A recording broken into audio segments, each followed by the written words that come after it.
responders by providing words of wisdom, but Thunder Outreach organizes several events throughout the year to show them how appreciated they are by purchasing tickets to various local sporting events as a way to thank them. They also hold Appreciation Sundays at many local churches throughout the area as a special time to bless them and to give them thanks for the men and women that are always on the front line of emergencies in our area. Mark's service within Boyertown runs far and wide. In 2007, while driving down Main Street in Boyertown, Mark saw the need to help the Boyertown Inn and the residents who reside there. Almost 10 years later, the residents of Boyertown can still appreciate the fruits of their labor. As I reflected over all of Mark's accomplishments, I realized he has many, many more. Not all of them make the local news. You see, Mark every day seeks out opportunities where he can be a light in the darkness. It's those little things, those moments that he stumbles upon throughout the normal course of his day that Mark takes under his wings and provides the guidance and blessings to those who just need a little helping hand or love shown their way. It's during those moments that Mark sees the single mom of 3 as she struggles with the thought of having to replace tires on her vehicle for which she has no money. Or it's a moment to say thank you as he and other volunteers prepare cookie trays during the holidays to personally distribute to the local police. Or his latest moment, wanting to make an impact on the lives of Pottstown area youth as part of the Strong at Heart team. I asked Mark's wife, Lisa, what one thing she would want others to know about her. Her response was, he always puts everyone else's needs before his own. He will always help someone, no matter what it is. Remember, everybody can be great, because anybody can serve. You only need a heart full of grace, a soul generated by love. Mark, thank you for sharing your heart full of grace and your soul generated by love with us in our communities.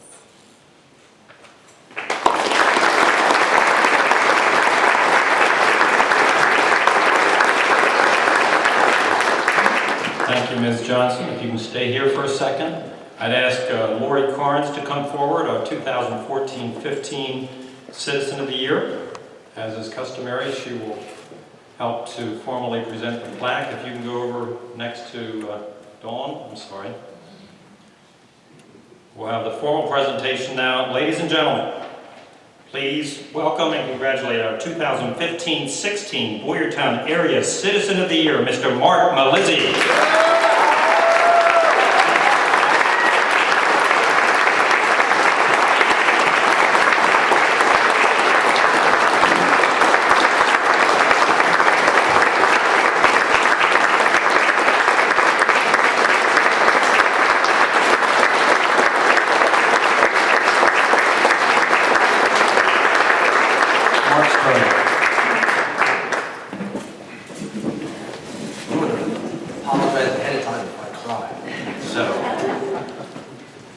There's so many people in this community that do great things, and we talked about this.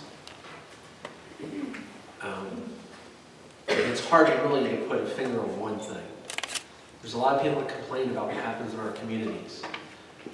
If we can help get things to be positive, we're doing something in the right way. My brother is a pastor. My brother Kurt Malizzi is here. His wife Nita is a pastor who many years ago spoke wisdom into my life when I was going through a problem and needed to deal with something. And I had somebody to speak to. And I was blessed with that.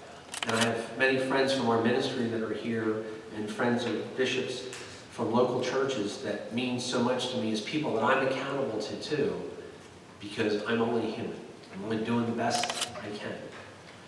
But in the aspect of one of the most important moments that happened to me, ministry-wise, for me, was one day when my one daughter came running into my office at home.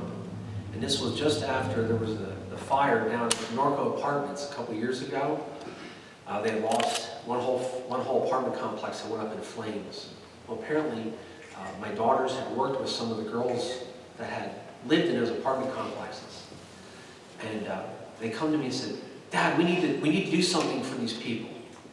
And that's when I realized what my wife and I have had the opportunity to do is now starting to affect the next generation. And we connected with the Northwood Fire Company at that point in time, and they opened the doors wide open, and they had created an opportunity to collect food and all kinds of stuff, clothing and things, and I completely stepped back and wiped my hands of it. I said, you guys go do it. And they planned on doing a whole week worth of stuff, and in 24 hours, they filled the fire company from front to back. They had to shut it down. They couldn't take any more stuff in. It's neat to see the community rally together. It's neat to see when we have opportunities like that to come together and do positive things. But for me as a dad, to see my kids do it means a lot. Like I said, I try to be loving and caring to everybody I meet. I'm not perfect. I don't walk on water. I make mistakes all the time.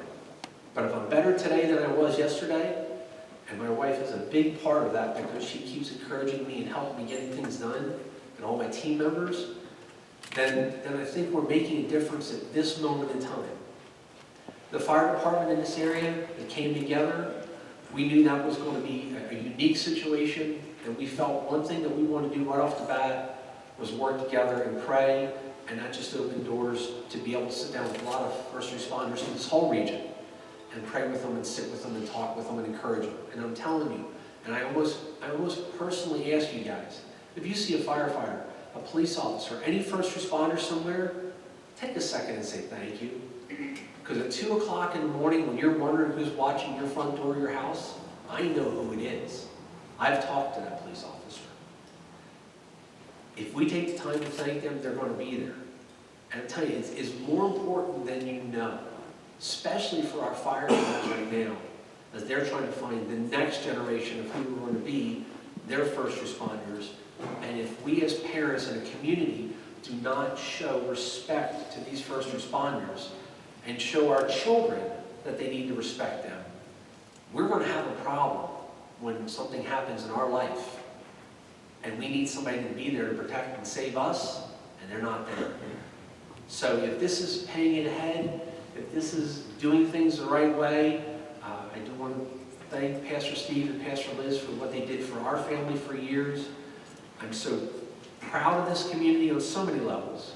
I'm proud to be a part, working at Fred Beans and being able to work with people in this community, and again to work with Dave on some of these projects. You know, as a minister, a lot of the ministers call me a divine instigator, and I'm okay with that, because if I can start a spark, if I can get something lit and get some heat put to something, then I've done what I'm called to do. This town is an awesome town, and I humbly accept this reward as the Citizen of the Year. Thank you very much.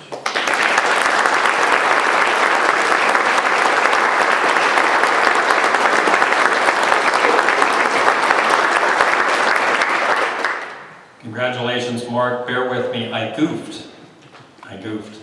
Lori Carnes has a few comments. Lori?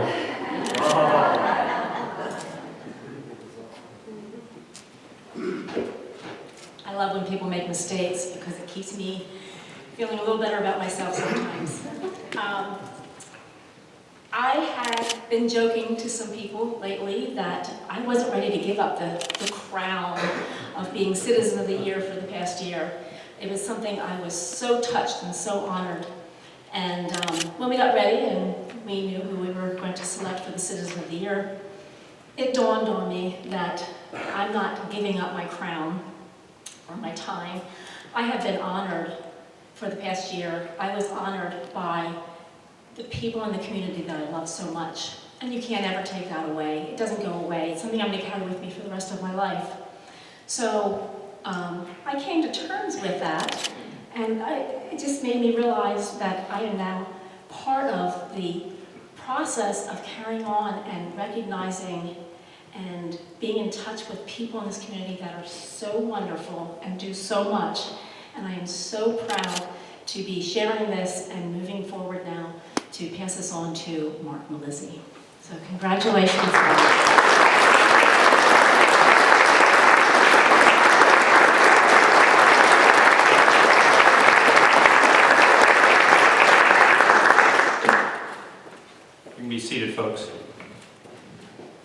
so much, and thank you, Ms. Johnson, for your fine comments.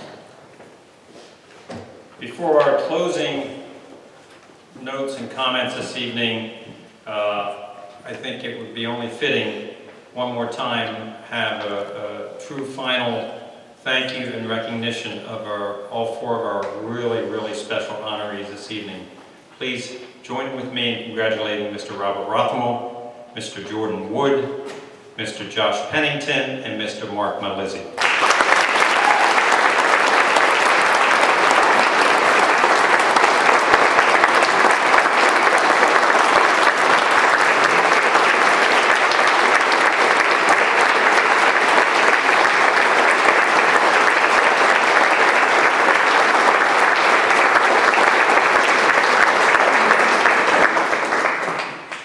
Please be seated. A few quick reminders. Check out the citations if you didn't have an opportunity to do so. Make certain you sign the guest books because those are true mementos that these award recipients will be taking along home tonight.